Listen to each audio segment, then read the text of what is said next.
कहते हैं दुनिया भरोसे पे टिकी है, पर तुम इस दुनिया पे भरोसा कैसे करोगे जब तुम अपने से कम पढ़े लिखे, कम हार्ड वर्किंग बंदे को अपने से ज्यादा कमाते हुए देखोगे। कोई भी ऐरा गैरा 2 कौड़ी का रीलर तुम्हारी एनुअल फैमिली ग्रॉस इनकम को महीनों में क्रॉस कर देता है। और सबसे बड़ा धोखा तो ये पैसा है। क्या है ये? है क्या ये 100 का नोट? बस मैं मानता हूँ ये 100 का नोट है, तुम मानते हो 100 का नोट है, इसलिए तो ये 100 का नोट है। नहीं तो क्या ये कागज का ब्लडी टुकड़ा? इमेजिन तुम किसी दिन दुकान जाते हो, 40 वाला बर्बन लेके आते हो, 100 का नोट देते हो और रिटर्न में तुमको 60 वॉन वापस कर देता है। अब बताओ, ऐसी हरकतों की वजह से तुम्हें ट्रस्ट इश्यूज नहीं होंगे? इसलिए आरबीआई का गवर्नर तुम्हारे नोट में साइन करके प्रॉमिस करता है कि जिंदगी भर साथ दूंगा, और ये 100 का नोट ही है भाई।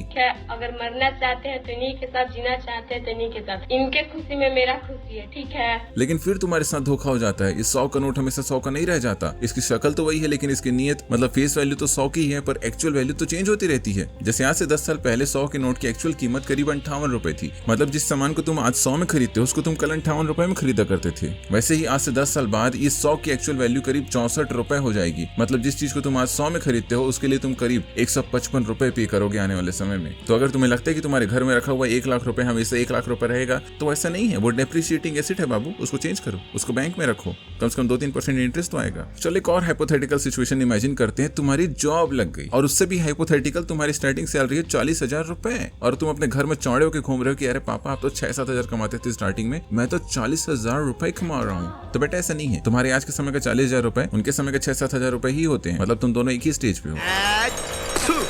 इसलिए तो एक मिडिल क्लास का आदमी मिडिल क्लास में ही रह जाता है। वो कभी ऊपर जा ही नहीं पाता, क्योंकि वो इस धोखे में रहता है कि उसकी तनख्वाह तो बढ़ रही है, पर उसकी क्लास क्यों नहीं अपग्रेड हो रही? कहाँ से होगी? तुम उस थ्रेशोल्ड को पार ही नहीं कर पा रहे हो। लेकिन तुम सोचोगे ओह मेरे पास इंक्रीमेंट भी तो है, 3-4% हर साल इंक्रीमेंट भी मिलता है मेरे को, जिससे हर साल मेरी तनख्वाह बढ़ जाती है। पर क्योंकि इन्फ्लेशन हर साल 5-6% से बढ़ रहा है, तो तुम एक्चुअल में 1-2% के घाटे में ही चल रहे बेटा। लॉल हो गए जी। अभी जो धोखा तुम्हारे साथ हुआ है, इसे पढ़े लिखे लोग कहते हैं मनी इल्यूजन। और इस करिश्मे के पीछे जो परम शक्ति है वो है इन्फ्लेशन, जो कि खुद कई सारे फैक्टर से प्रभावित होती है। और इस पर एक डेडिकेटेड मूवी बन सकती है। पर आज ये विलन है जिससे हर नॉर्मल आदमी को डर लगता है। और डरे भी क्यों ना, उसकी मेहनत के जो सारे पैसे हैं उसकी वैल्यू को तो मिट्टी में मिला देता है और उसकी परचेसिंग पावर को कमजोर कर देता है। कहीं ज्यादा भड़क गया तो मेहनत करने के लिए नौकरी भी नहीं छोड़ता है, और वो जो सेविंग्स हैं, एफडी है, सही है वाले इन्वेस्टमेंट्स हैं, सब डेप्रिशिएट होने लगते हैं। सही है, क्योंकि जितना पैसा तुम्हारे कंपाउंडिंग और इंटरेस्ट से बना वो सारा इन्फ्लेशन खा गया। इसलिए तो इन्फ्लेशन को बीट करने वाले इन्वेस्टमेंट की सलाह देते हैं लोग, क्योंकि कल किसी ने थोड़ी देखा है, पता चले कहीं वॉर हो गया, जरूरी नहीं हमारा ही देश लड़े, दुनिया में कहीं भी किसी भी कोने में वॉर हो जाए, सबसे पहले तुम्हारे पोर्टफोलियो से खून निकलेगा। और इसी वक्त गलती से कहीं बाय गॉड ग्रेस तुम्हारे घर में कोई मेडिकल इमरजेंसी आ गई, बिकॉज क्यों नहीं, क्योंकि कल तो किसी ने देखा ही नहीं है, तब तुम्हारे घर के बाहर का सड़क कब तुम्हारा घर बन जाएगा तुम्हें पता भी नहीं चलेगा। इसलिए लाइफ की तरक्की करने के साथ साथ सेफ्टी नेट क्रिएट करना भी जरूरी होता है, ताकि लाइफ जब खींच के अनप्रेडिक्टेबिलिटी का तमाचा तुम्हें मारे तो तुम ज्यादा नीचे मत गिरो और तुम्हें ज्यादा चोट ना लगे, फाइनेंशियली भी और फिजिकली भी। और उस सेफ्टी नेट का नाम है इंश्योरेंस, जो कि तुम्हें जरूर लेना चाहिए। पर कौन सा लेना चाहिए ये डिसाइड करने में तुम्हारी हेल्प करेगा डिटो। देखो कुछ नहीं करने का, एक सिंपल फ्री कॉल बुक करो और डिटो के ईमानदार एडवाइजर्स तुम्हें बेस्ट पॉसिबल एडवाइस देकर तुम्हारे लिए बेस्ट इंश्योरेंस चूज करने में हेल्प करेंगे। और टेंशन न करो, ये स्पैम कॉल नहीं करते, क्योंकि ये इनकी पॉलिसी में है ही नहीं। पर हाँ, मिस हैपनिंग के टाइम डॉक्यूमेंटेशन और क्लेम सेटलमेंट में तुम्हारी हेल्प करना, वो भी फ्री ऑफ कॉस्ट, वो जरूर इनकी पॉलिसी में है। और इनका वेबसाइट भी एकदम क्लीन एंड सिंपल है, जहां से तुम अपनी अंडरस्टैंडिंग के हिसाब से बेस्ट पॉलिसी छांट सकते हो और कंपैरिजन टूल का इस्तेमाल करके उन्हें कंपेयर कर सकते हो। और ज्यादा इन्फॉर्मेशन के लिए फ्री कंसल्टेशन अभी बुक करो, लिंक मिल जाएगा डिस्क्रिप्शन में। अब देख के तो यही लगता है कि जो इन्फ्लेशन है बहुत कुत्ती चीज है, ये खत्म क्यों नहीं हो जाता। पर मजे की बात ये है कि मॉडरेट इन्फ्लेशन 2-4% वाला जरूरी होता है एक हेल्दी इकोनॉमी के लिए, क्योंकि इसकी वजह से लोगों को डर लगे रहता है कि अरे ये तो कल महंगा हो जाएगा, आज ही खरीद लेता हूँ। और महंगाई क्योंकि बढ़ रही है, इसलिए तुम्हें इंक्रीमेंट भी मिलेगी सैलरी में। और अगर तुमने कोई लोन ले लिया है तो उसका भी एक्चुअल वैल्यू गिरता रहेगा समय के साथ, जिसको रीपे करना और इजी पड़ेगा। और इस तरीके से माना जाता है खुश एवर आफ्टर। क्योंकि असली डूम्सडे तो है डिफ्लेशन, जहां लगातार मार्केट सस्ता होता जाता है, तुम्हारी परचेसिंग पावर बढ़ती जाती है। और जब तुम्हें पता रहेगा कि जो तुम्हें आज लेना है वो कल और सस्ता मिलेगा, तो तुम आज क्यों ही लोगे। और इस तरीके से कोई कुछ लेता ही नहीं है, और भैंस जितनी बड़ी इकोनॉमी पानी में चली जाती है। और इसकी वजह से ना तुम्हें इंक्रीमेंट मिलता है, उल्टा तुम्हारी तनख्वाह काट देते हैं, ये बोल के कि पैसे ही नहीं इकोनॉमी में, हम कहां से दें। एंड हेंस जापान 1990s वाला सीन क्रिएट होने लगता है। People in Japan didn't experience wage growth and inflation for about 3 decades. That means 1 generation for people. I myself, growing up in Japan, learned the concept of inflation from macroeconomic textbook. Living in the world in no inflation make people attach a certain product with a certain price. 物も上がってないけど給料も上がってないがねというのは気づいて、よその国と比較したときにこんなにも取り残されてしまったということですよね。हम में से अधिकांश लोग तहे दिल से मानते हैं कि अगर मेरे पास पैसा होगा तो मैं खुश रहूंगा, मेरे हर दुख का सलूशन पैसा ही तो है, विच इज ट्रू समवॉट, क्योंकि स्टडीज शो करती है कि फाइनेंशियल स्टेबिलिटी और सिक्योरिटी आपकी मेंटल हेल्थ को बहुत प्रभावित करती है। जब आप फाइनेंशियली स्टेबल होते हो तब आपको कंपैरेटिवली स्ट्रेस रिलेटेड इश्यूज कम फेस करने पड़ते हैं, जो कि काफी ऑब्वियस सी बात है। अगर आपके पास पैसे होंगे तो आप किसी भी मिस हैपनिंग के लिए रेडी होगे, और वैसे भी आपके पास एक बेटर लाइफस्टाइल होगी तो आप लंबे जियोगे, हेल्दियर रहोगे, तो कोई मिस हैपनिंग होने के चांसेस भी कम रहेंगे। पर इसके अलावा जो एडिशनल हैप्पीनेस है वो आपको एक लेवल ऑफ इनकम तक ही मिलता है, उसके बाद पैसे रेसिप्रोकल नहीं होते हैप्पीनेस के साथ, और आपके लिए एक न्यू नॉर्मल सेट हो जाता है, जिसे हेडोनिक ट्रेडमिल थ्योरी में समझाया गया है कि लोगों की लाइफ में कोई एक बड़ा इवेंट इधर पॉजिटिव और नेगेटिव फेस करने के बाद वो अपनी बेस लाइन हैप्पीनेस में पहुंच जाते हैं, और ये जो बेस लाइन है ये बदलते रहता है। जैसे आप चीजों को एक्सपीरियंस करते रहते हैं, एक पॉइंट के बाद वो हैप्पीनेस वैसा हैप्पीनेस नहीं देता जैसा पहले मिलता था, क्योंकि लाइफ में सिर्फ खुशी के पीछे भागना कोई सेंस नहीं बनाता। थोड़ा बहुत दुख खुशी को वैल्यूएबल बनाता है।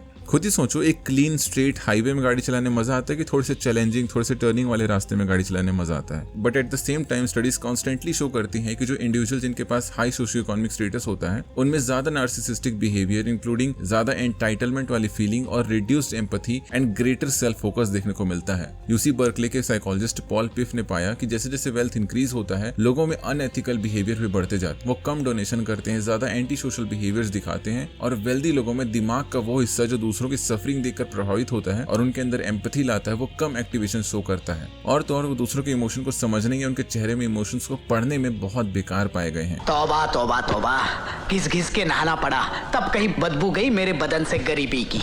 शायद इसी वजह से समाज में जब कोई रईस व्यक्ति बहुत ज्यादा जेनरस हो जाता है तो उसको लोग अप्रिशिएट करते हैं, जैसे कि वो कोई एक्सेप्शनल क्वालिटी शो कर दी अपनी, उससे लोग एक्सपेक्ट ही नहीं कर रहे कि वो जेनरस हो सकता है। बट इसके कॉन्ट्ररी 2025 के लार्ज स्केल रिसर्च जो कि 80,000 लोगों पे 76 देशों में किया गया, उसमें पाया गया कि अमीर लोग एक्चुअल में ज्यादा एंगेज होते हैं प्रो सोशल बिहेवियर्स, जैसे कि पैसे डोनेशन या चैरिटी टाइप की चीजों में। But there are also reports जो कि कहते हैं कि वो सब इसलिए करते हैं ताकि टैक्स बचा सकें। इसके साथ साथ रिसर्च ऑन मोटिवेशनल थ्योरी पैसे की साइकोलॉजी के बारे में कहती है कि जो इंडिविजुअल एक्सट्रिंसिक रिवॉर्ड जैसे कि वेल्थ और फेम को प्रायोरिटाइज करते हैं, इंट्रिंसिक रिवॉर्ड जैसे कि पर्सनल रिलेशनशिप्स और कम्युनिटी सर्विसेज के बजाय उनमें लोअर वेलबींग और पुअर मेंटल हेल्थ रिपोर्ट किया गया है। सो इट्स वेरी क्लियर कि तुम्हारा पैसे के पीछे भागना भी तुम्हें बर्बाद करेगा, और नहीं है पैसे तो वैसे ही बर्बाद हो भाई। इसलिए कहा जाता है कि पैसे कमाना आसान है लेकिन उसे संभालना मुश्किल है। देखो, इस दुनिया में कोई लिमिट नहीं कितना तुम कमा सकते हो, इसलिए तुम्हें खुद डिसाइड करना है कि वो कौन सा अमाउंट है जहां तुम्हें जाना है, जिसके बाद तुम्हें पैसे के पीछे की टेंशन छोड़ देनी है। लेकिन उससे पहले समझते हैं कि पैसे आते कैसे हैं तुम्हारे पास, क्योंकि पैसे का तुम्हारी एजुकेशन या हार्डवर्क से कोई प्राइमरी रिलेशन तो है नहीं। तो खुद ऐसे एग्जांपल्स देखे होंगे जहां पर लोग कहीं ज्यादा पढ़े लिखे हैं वो कहीं ज्यादा कम पैसे कमाते हैं उनसे जो उनसे कहीं ज्यादा कम पढ़े लिखे हैं। वैसे ही समाज में बहुत सारे लोग हैं जो तुमसे कहीं ज्यादा मेहनत करेंगे और तुमसे कम पैसे कमाएंगे, और कई सारे ऐसे लोग हैं जो तुमसे कहीं ज्यादा कम मेहनत करके तुमसे